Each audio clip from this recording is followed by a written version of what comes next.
Harry tubona ari kwinjira mu gipangu, aba ari mu modoka ya wenyine, aba yinjiye tukabona hari umuntu uje kumwakira.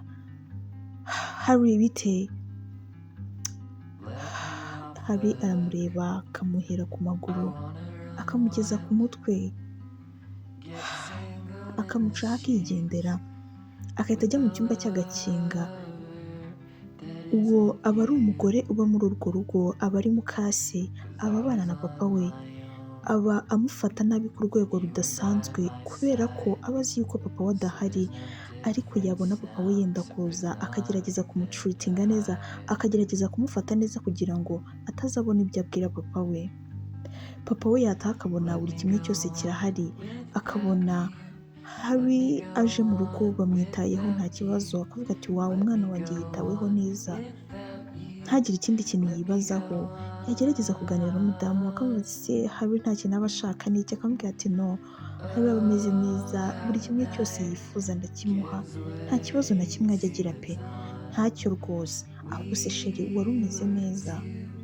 Ati ya nari meze bon, nari meze neza, nari ndi kwita nyine ku makampani, urabona na rwa ruganda twari dufite mu ntara, hari utuntu twabayemo tutari sawa, nabyo nari ndi kubitunganya, ariko muri rusange amoke, wemwe mumeze mute?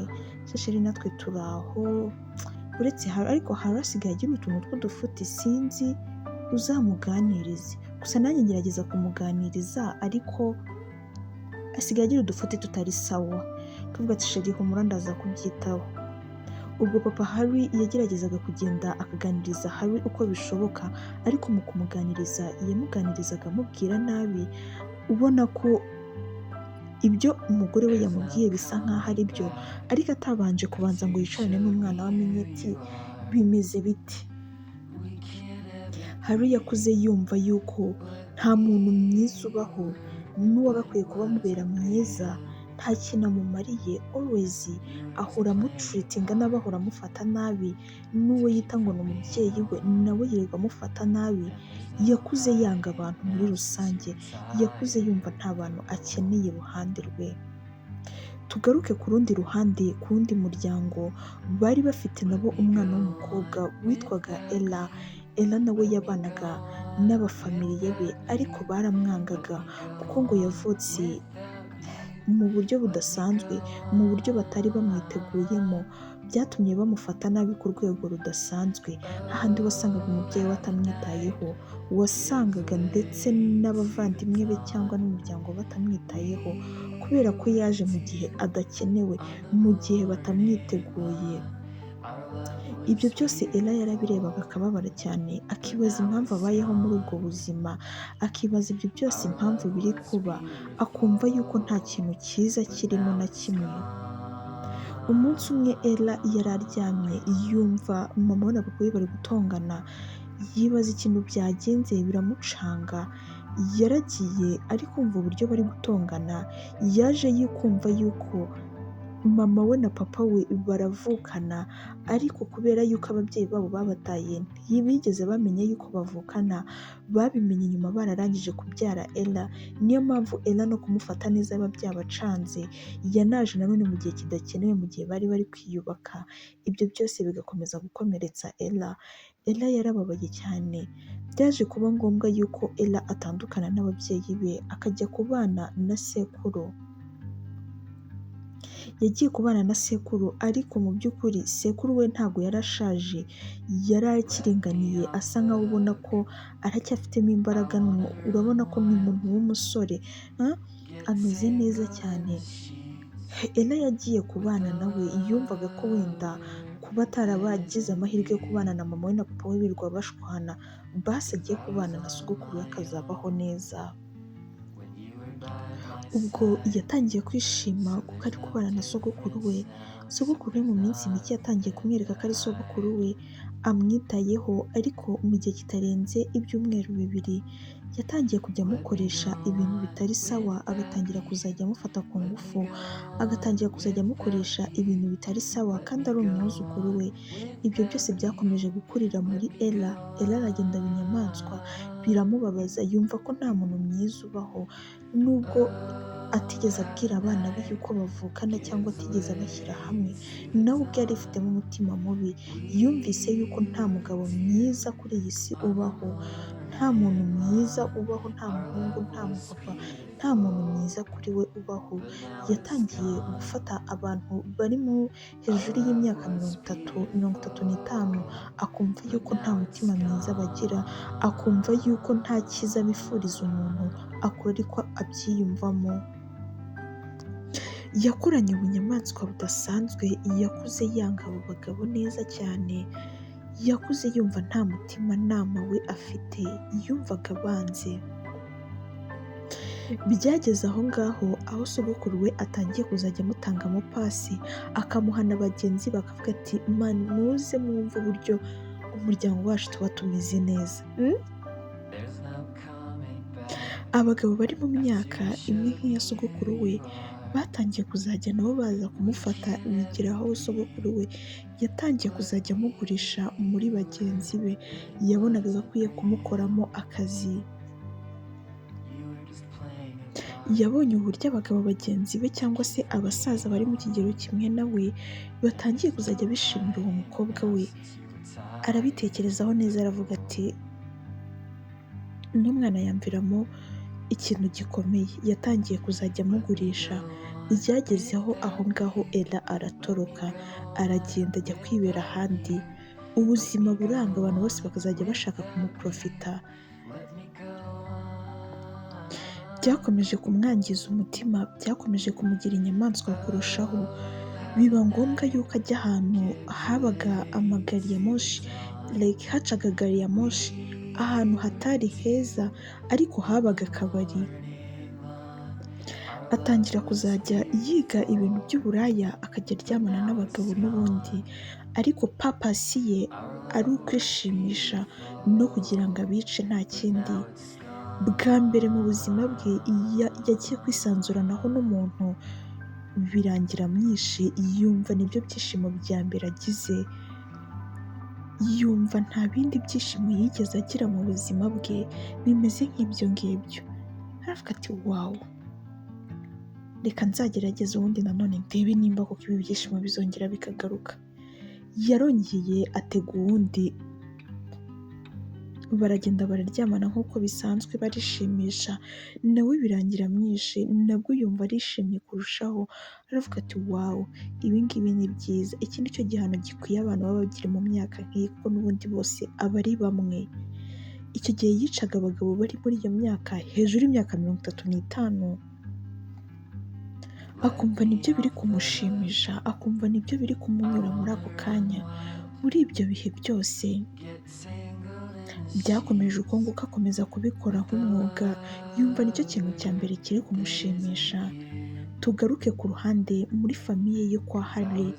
Harry nawe yakomeje guturitingwa nabi, bakomeje kumufata mu buryo butari sawa, mu buryo butari bwiza, nawe yakomeje kuba inyamaswa mu buryo budasanzwe, aho yafashe umwanzuro ajya kwibana. Muri uko kwibana, umukobwa umwe yigeze kumusaba lifuti, baragenda, ariko bageze mu nzira aramureba, yumva hari ukuntu ahindutse muri we, aramubwira ati twagira uko twigenza. Uwo mukobwa yaramurebye, aramubwira ati why not, kubera iki, nta kibazo, uri umuhungu mwiza, nta kintu bitwaye rwose. Ubwo yaramurebye, bagiye mu modoka, aba ariho babikorera, barishimye bagera kuri extend iri hejuru cyane, hahandi umusore yashedutse yishe umuntu atabizi. Gusa nyuma yo kumwica yaraserebuye, yavuye mu modoka, ubona biramurenze, arishimye cyane kuri rwa rwego udashobora gutekereza yuko ari Harry. Yarahagaze aribaza, ni njyewe Harry cyangwa n'undi muntu? Wawe, ibi bintu ni byiza, biraryoshye, n'ubundi abakobwa bameze kuno nibo papa yazanye, bituma nawe amera ukundi kuntu, ariko n'ubundi nta rukundo nigeze mubonamo kuva na kera. Yumvise bimurenze pe, yumvise aribyo byishimo bya mbere agize. yaramurebye, yaragiye ashaka ahantu amushyira arikomereza, aragenda ajya mu nzu iwe yumva arishimye cyane, araryama arasinzira yumva nibwo bwa mbere agize ibitotsi byiza, yarongera arabikora bwa kabiri yumva biramushimishije, arakomeza arabikora cyane, arabikora kuri rwa rwego byamaze kuba nk'aho ari cyo kintu cya mbere yikundira.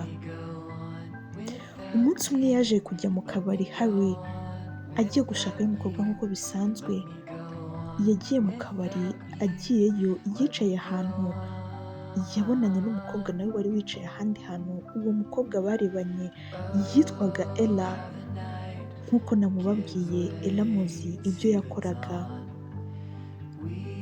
Ella yarebye uburyo Harry angana, Harry yari yaragize igikuriro ubona ko asa nk'umuntu mukuru ariko Harry yari akiri mutoya, ntabwo yari afite mu myaka nk'iyo Ella yashakagamo abantu, ariko kubera igikuriro afite byatumye Ella akeka yuko nawe ari muri urwo rungano. Ubwo bacanye akajisho bose baraza baricara baraganirana basekirana kiryarya, ariko buri wese afite papasi ku yindi. Ella akareba Harry akavuga ati weho ukwiye gupfa kuko ndabona nawe nta cyiza kikurimo, amaso urebana n'iki, nta cyiza unyifuriza, niyo mpamvu nanjye nta cyiza nakwifuriza. Harry nawe yamureba akabona ni agasiteye, akavuga ati ni mwebwe mujya kwica ingo z'abantu mugatuma abana b'abandi babaho nabi, niyo mpamvu nawe ntagomba kugusigira ubuzima, utazagira umuntu uzicira ubuzima kuko nanjye babunyiciye. Bakomeje kuganira ariko buri umwe wese atera undi umubare, ubona ko bose bari mu kazi bafite ikintu bashaka. Gusa Harry yarebye uburyo Ella azi mu ubwenge, uburyo aba atuje avuga utuntu tw'atuje nta bintu by'imishinyiko, yabonye atari umukobwa akwiye kwitaho ubukira ako kanya, ariko akwiye kumwegera gake gake. Byamutwaye izindi mbaraga zituma yuko agomba kwinjira mu bintu by'urukundo, ariko mu by'ukuri nta rukundo yari afite. Yarebye Ella aramuganiriza, Ella nawe akamureba, na Ella nawe yamuteraga imibare akabona si umusore uko byagenda kose ahita apfa kwinjira agahita amukorera nk'ibyo akorera abandi. Yabonye bigomba kumutwara igihe kugira ngo abanze amwige abone n'uburyo yamushyira hasi. Muri make bose bari bari kwiganaho ngo barebe uburyo buri umwe wese yashyira undi hasi. Harry byabaye ngombwa yuko aporopoza Ella, Ella nawe ntabwo yatinze kubyemera kuko n'ubundi byari kumufasha kugera ku cyifuzo cye vuba. Bishimiye proposal, bishimiye buri kimwe cyose, barahoberana, ariko muri icyo gihe nta n'umwe wari wigeze ajya gusura umwe mu rugo rwe cyangwa se ngo bagire ahandi hantu bahurira hari private. Rimwe kubera uburyo Harry yari atangiye kuzajya aha umwanya cyane Ella yaramubwiye ati sheri ndifuza ko hari ahantu tuzajyana byakunda. Harry yaramurebye cyane aramwitegereza, abona uburyo abivuze ari serious, abona uburyo abivuze atuje. Harry aravuga ati nta kibazo rwose tuzajyana. Ella yaramurebye araseka, ariko ya nseko y'uburyarya. Gusa na Harry nawe yarabibonaga ko ari inseko y'uburyarya, nta nseko y'urukundo irimo cyangwa nta byiza birimo. Gusa arabyemera aratuza, baremeranyije. Ubwo bafashe umwanya wo kuvuga ati bagiye kugenda. Icyo gihe Ella yari agiye kujyana Harry mu rugo rwe. Ella yaragiye atunganya mu rugo rwe, atumizaho abantu baraza bahakora neza barahatunganya. Yatumiye Harry araza baraganira. Mu by'ukuri inzu Ella yabagamo yari nziza, ariko ibintu yakoreragamo ntibyari bisanzwe. Gusa yabikoreraga muri basement yo hasi, ntiwari gupfa kubikeka uri hejuru. Ubwo baricaye baraganira. Ella yagiraga n'abantu b'abakozi aho mu rugo rwe, yagiraga abantu babaho muri urwo rugo, ariko ubu bigaragara nk'aho abantu ari bashyashya, ntabwo ari abantu bari bahasanzwe. Ubwo barakomeje babatekera ibyo kurya, barabazanira ibintu byose. Bakomeje kuganira ariko ubona ko bari guterana imibare. Gusa Harry yararebye aranatekereza abona ko mu by'ukuri ibintu yakekaga bishobora kuza kuba ko bidashobora kuba bitewe n'abantu bari aho ngaho, bitewe n'ahantu bari nabo ubwabo nta kintu bashobora gukora. Gusa mu by'ukuri Ella yabikoze ibyo bintu byose kugira ngo akunde yigarurire icyizere cya Harry kugira ngo azajye abona ko aza kumusura buri munsi, aze kumureba. Ntibwatinze Harry yatashye ababaye cyane ku buryo atageze ku ntego ye, kuko yarebaga Ella akumva nicyo kintu yifuza gukora, ariko nanone akumva ntagomba kubikora bitewe n'abantu bahari, nabwo akumva hari akantu k'agatimatima kari kumugarura no wibikora. Byageze aho ngaho Harry atangira kwitekerezaho, yatangiye gukunda Ella kandi bitari biri muri gahunda. Yaravuga ati no, ntabwo bishoboka, ntabwo njye ngira urukundo kandi Ella mufite muri papasi, ngomba kumwica uko byagenda kose atazagira amakosa akora na makeya. Ubwo ngubwo Ella nawe yaratashye avuye mu kazi ke nk'ibisanzwe hafi ya gari ya moshi. Yaraje afite ibyishimo ariryamira, ariko mu kuryama yaryamye ari gutekereza kuri Harry, yaryamye ari kumutekerezaho cyane. Aravuga ati ngomba kukwiga uko byashoboka kose, nushaka azaba ari weho wa nyuma, ariko ngomba kukugezayo. Ubwo yararyamye arasinzira.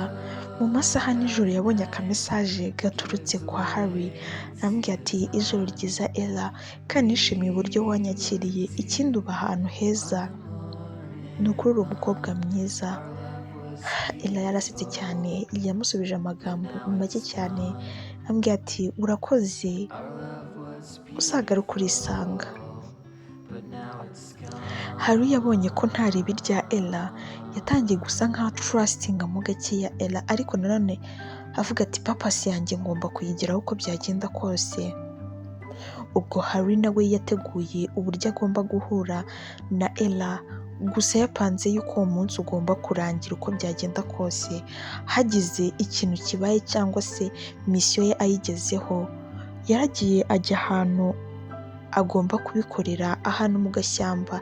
Yamujyanye mu modoka, Ella yagiye yicaye inyuma, ndetse Harry ariwe utwaye. Baragiye, arambwira ati se unjyanye hehe Harry? Arambwira ati no way, ngiye nkujyanye ahantu ngo tugende tuganire, nta bintu byinshi birenze. Okay, nta kintu bitwaye. Ubwo Harry yaramujyanye, yumvaga ko amujyanye ahantu hari quiet, ahantu hatuje cyane, ariko yatunguwe no gusanga hariyo abandi bantu benshi cyane. Ubwo nyine yabuze uko abigenza, aparika imodoka, aravuga ati tugiye kuba turi hano, basi wenda tuhamare iminota mike cyangwa se amasaha make turi kuganira, ko numvaga nkeneye kuganira nawe. Tugaruke kuri Ella ari gutekereza. Ella yari umuhaka, yaje guhakinga Harry ngo arebe ibintu byose aba akora n'ahantu puraninga cyangwa se ahantu ashaka kuzamujyana. Arabireba byose, abona n'ahantu agomba kumujyana, yishyura abantu, arababwira ati muzagende mube muri hano hantu, gusa nta kindi, muhenjo yingire, murye munywe, nzishyura ariko mujyeyo. Ubwo ngubwo ni uko nguko byagenze. Harry yisanga nyine ari kumwe n'abo bantu. Byararangiye nyine bamarana akanya aho ngaho amasaha, ariko ntibyababujije kwenjoyinga. Arambwira ati Ella, I need you, uri kubyumva gute? Ella aramureba arambwira ati nta kibazo rwose. Harry aramureba arambwira ati biba bikoroheye rero? Arambwira ati nta kintu biba bintwaye kabisa, ntacyo pe. Okay, ubwo ngubwo bariyeranje nk'abantu bakuru, bagira uko bigenza aho ngaho mu modoka. Bwaje kwira biba ngombwa ko bataha. Baratashye, bageze ahantu bagomba gukata umuhanda wo kujyamo. Harry yashatse gukata mu wundi muhanda, Ella yarabibonye, yahise ahaguruka yunama kuri Harry nawe amufasha gukata imodoka, arambwira ati uri kunjyana he? Uri kunjyana ahantu tutumvikanye? Arambwira ati no, wishaka kunkoresha ibitari byo, reka nkujyana aho njye ngomba gushaka kujyana. Arambwira ati no way, ntabwo ugomba kunjyana aho ushaka utabinteguje, aho washakaga twahagiye, so nta handi tugomba kujya, turatashye. Harry yabonye ko atangiye kurwana n'umuntu n'iki, kandi abantu bari gutaha bari aho hepfo nubwo bwari bugeze mu kagoroba. Aravuga ati okay it's fine, reka dutahe. Araseka ambwira ati no, nashakaga ko dukina, nashaka kureba. Ambwira ati okay, naribi nanjye nyine nahise ngufasha ngo dukine. Okay, ubwo bose baratashye, Harry arataha ndetse na Ella arataha. Harry yatashye ababaye cyane, yibaza uburyo yatakaje umwanya we azi ko agiye gukora igikorwa kiri bumushimishe, birangira atagikoze nk'uko yabishakaga. Even na Ella nawe byaramubabaje kuko yumvaga ko nyine hari icyo agomba gukora, ariko nanone ntabwo yariyo the right time yo kwita bakora ibyo ngibyo. Yarabiturishije, ari niyo mpamvu yari yatumijeho abantu. Babaye aho ngaho hashira igihe kinini, hafi nk'amezi 2. Ella yatangiye kumva atazi uburyo ameze muri we, yibaza ikintu cyabaye biramucanga, atangira gutakaza intege, akumva nta ntege afite, akumva afite ubute, akumva kujya gutega abantu ntabwo bikiri nyine, ntabwo biri gutuma nyine abikora neza, n'iki ntabwo bimurimo cyane. Harry yaje guhamagara Ella, arambwira ati what's up bro, ko ngukumbuye se, bite twabonana? Akambwira ati sha ntabwo meze neza, ndumva twazabipanga ubutaha. Ambwira ati no way, ntabwo meze neza, byagenze gute? Ambwira ati no, ntabwo mbizi, ndi kumva nta mbaraga mfite, twumva nacitse intege nyine, ntabwo mbizi. Akambwira ati okay, ya nta kibazo, ukomeze wihangane. Ubwo Harry yaramuretse aragenda yikomereza akazi ke nk'ibisanzwe, ariko byaje kugera aho arumva akeneye gufata nka break akaruhuka. Yumvaga ntabwo azahora yishima buri munsi, hari igihe gikwiye kugera agatuza muri we. Byari bigoranye. Ella yaje kujya gushaka udupimisho muri farumasi, ajya kwipima, yasanze atwite.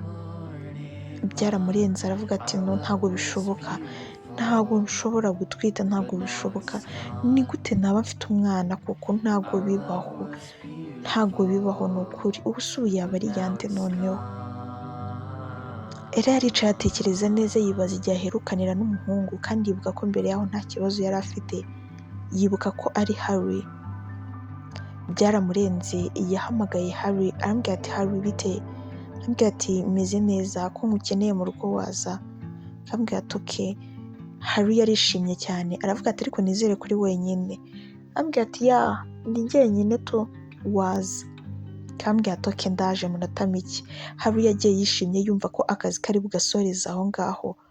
Ella nawe yari azi ubwenge, yashyize abantu benshi aho ngaho ndetse azana n'aba escort bari bube bari aho hafi, ariko yakoreshaga abana. Nta muntu uri hejuru y'imyaka 30 yakoreshaga, wapi, abari imyaka 30 kumanura nibo yikoresherezaga gusa. Harry yarahageze, akihagera Ella yaramubonye yicaye mu ntebe, arambwira ati what's up, meze fresh? Yeah I'm okay. So nicyo wampamagarije hano? Wanambeshye dayeri, wambwiye ngo uraba uri hano uri wenyine, ndaje masanze abantu, ariko ndi kubona wongereye abakozi, byagenze gute? Hano hari umutekano muke? Ubu ibyitaho nyine, hari igihe ubona ko ukwiye kongera abakozi bitewe nuko ubona ko hari ibintu bitari kugenda sawa. Akavuga ati okay, ntacyo bitwaye. So wampamagarije iki hano rero? Ella yaramurebye, arambwira ati se ukunda abana? Harry yaramurebye araseka cyane, arambwira ati ya ndabakunda, ariko ntabwo nabana nabo. Arambwira ati why? Aramutse ari wawe ntabwo mwabana? Arambwira ati please wibivugaho kuko ntawe, nta nubwo yanaboneka. Ella aramureba, aba yafunze akamvelope kameze nk'akamvelope kado, arakamuha akambwira ati akira nguhe gift, ubushuti bwacu ni aho ngaho bushingiye. Harry yarafunguye arebye abonamo test, abona ko irimo positive. What? Avuga ati ntabwo bishoboka. Are you pregnant? Cyangwa you are joking? Mbwira ko uri kumbeshya cyangwa uri gushaka ko dukina, ariko ibi ntabwo bishimishije, nta cyiza kirimo pe. Nta cyiza rwose. Sinzi impamvu rero uri no kumbwira ngo tubivugeho. Kambwira ati no way, please try to understand me. Ntabwo ndi gukinana nawe. Uri kumva njye nta mfite umwanya wo kuza gukina nawe se ngo bimare iki? Binyinjirize se? Binshimishe se? Harry akubise agatima. Binshimishe se? Yiteye ku ijambo binshimishe se? Yumva akagezeho ubwoba. Yumva ko yuko akantu ko kunshimisha cyangwa se binshimishe se ari akantu ke, cyangwa se ari akantu k'abantu benda kumera nka we. Aravuga ati se umutima aribaza se Ella yaba ameze nkanjye? Ntabwo bishoboka. Yasetse muri ya nseko y'indyarya, yereka Ella arambwira ati nta kundi, ariko bibaye ngombwa wayikuramo ko ndumva nta mpamvu yo kugira ngo ize, kuko ntabwo twigeze tubiplaninga. Ikindi ntabwo twabaye inshuti birenze, bivuze ngo dushobora kuba twakoze mistake bigatuma twabyara, ariko amahitamo ni ayawe. Ella yaramurebye, arangije yamubwiye mu magambo make kandi atuje, Harry, ntabwo ndi kukwingingira kuba waza kureba umwana, nagira ngo nkubwire yuko hari ahantu hari amaraso yawe, nta kindi. Nuko nyine Harry byaramutunguye cyane. Yumvaga expectinga yuko Ella agiye kumushyira hejuru akamutuka n'iki n'iki. Abona Ella ntabyo akoze, nta n'umwanya abifitiye. Yaragiye aricara aratuza. Harry yaratashye acyumva yuko hari umuntu yateye inda. Yatangiye kumva akantu kameze nko mu buntu, gusa kumva nta muntu yabana nawe, ariko ukabona ko ari gutekereza ku mwana we cyane. Byabaye ngombwa yuko asubira gusura Ella, ajya no kumusura atanamuteguje. Ella byaramutunguye cyane, aravuga ati se byagenze gute ko aje kunsura, byagenze gute? Harry yaragiye kumusoma ku gahanga, yaragiye kumuruma.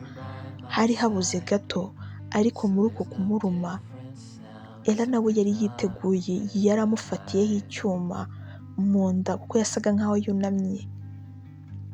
Akivaho nta kintu amukozeho, na Ella nawe yahise akibika aratuza.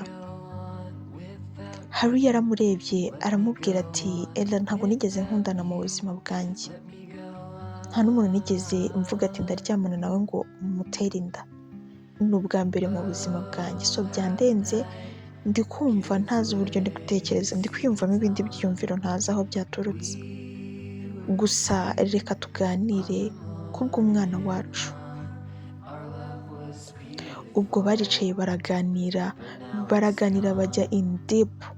Harry yibwiye neza Ella aramuseka cyane. Ella nawe aramwibwira, bumva bose ni aba serial killer, ni abicanyi babigize umwuga, ni abantu bibamo, ni abantu nyine niko kazi kabo, nicyo kintu cyabo kibashimisha. Gusa bose byarabatunguye, gusa ntabwo byabarenze cyane, bumvaga ari utuntu dusanzwe. Ubwo babanyeho uko nguko, arambwira ati you have to respect me, okay? Nanjye nkakurespectinga. So wambwira impamvu yabiguteye nanjye nkayikubwira. Ubwo Harry yamubwiye impamvu yamuteye gukora ibyo bintu byose. Nawe hari imyaka yagenderagamo bitewe n'abo ashaka, ndetse na Ella hari imyaka yagenderagaho. Ella yabajije imyaka Harry yambwiye imyaka afite. Yari afite imyaka 27. nayo yari atarayuzuza, gusa uwo mwaka yari kuyuzuza. Even Ella nawe yari akiri mutoya, ni nkaho yari kugera mu myaka 20, yari akiri muto. Bose baratunguwe uburyo Harry yumvaga ko Ella ari mu myaka nka 25 kuzamura. Nanone Ella yumvaga yuko Harry ari mu myaka 35 kuzamura. Byarabarenze, barahoberanye. Mu guhoberana barahoberanye cyane. Harry yashatse gufata cyane bikomeye nk'umuntu ugiye kuniga Ella. Ella nawe yari yamufatiyeho icyuma munsi, ntabwo yamuhobereye aho. Arambwira turakora ikosa gato, nanjye ndarikora. Umwe yaramurekuye n'undi aramurekura. Bakomeje gutungurwa nyine uburyo bose bagenda basa nkaho benda gufatira ibyemezo hamwe. Bakomeje kubanaho uko nguko. Byaje kugeraho Harry aza kubana na Ella, ariko buri wese akarara mu cyumba cye. Ariko uburyo babyamaga byabaga bisekeje. Buri wese yaryamanaga ibikoresho ku buryo yagize mugenzi we uza yakwitabara. Ella yaje kugera mu mezi 8 n'igice uko nguko, inda yarabaye nkuru. Harry yarebaga iyo nda akumva ubumuntu bumwuzuyemo, akumva hari ibindi byishimo noneho birenze yigeze agira. Iyo yakoraga ku nda ya Ella yumvaga bimurenze, hahandi yahitaga ashesha n'urumeza, akumva noneho nibyo extra, sinzi uko nabivuga, ibyishimo bya nyuma na nyuma yigeze agira. Ella nawe uko yakoraga ku nda nawe yumvaga yishimye. Igihe cyaje kugera Ella yagiye kubyara. Babyaye umwana w'umuhungu mwiza, bose baramurebye baramwishimira, birabarenga. Muri make uwo mwana babyaye yasaga nk'aho ari we mucunguzi wabo, yasaga nk'aho ari we uje kubakora mu bintu bishyizemo cyangwa se mu bintu bakoraga. Barabyaye bigeraho baragenda barakomeza baribanira. Bitewe n'amafuti bakoze mbere, bakoze atabarika, bumvishe bagomba kuyasibanganya mu buryo abantu batagomba kumenya, ariko bakaba babizi kandi bagakomeza bakabaho neza bakarera umwana wabo. Bareze umwana wabo ku rwego rwiza, bamwitaho, bamuha uburere, bamurinda ikintu cyose cyamuhungabanya nk'uko bigeze bahungabanywa mu buzima. Umwana wabo amaze kugera imyaka 18, bari baramusevingiye, bamuhaye konte ye, baramubwira ati ngaho jya kwibana, turagukunda cyane. Nicyo kintu cya nyuma bakoze bumvaga bishimiye. Barapfukamye bamusaba imbabazi, baramubwira ati tubabarire n'uzumva ibintu bitari byiza kuri twebwe. Baragiye bajya kwitanga mu buyobozi, bavuga amakosa yose bakoze, ndetse bavuga n'ahantu bagomba kujya gukura amafuti bakoze yose n'ibintu bakoze bitari byiza. Umwana yarabirebye yumva arababaye cyane, ariko nanone ashimishwa n'uburyo ki barindiriye akabanza agakura, bakabanza bakamwigisha, bakamwereka n'uburyo agomba kwakiramo ibintu. Birangira babafunze, gusa babafunga byo kugira ngo bagende bihane kandi bazagaruke mu buzima busanzwe.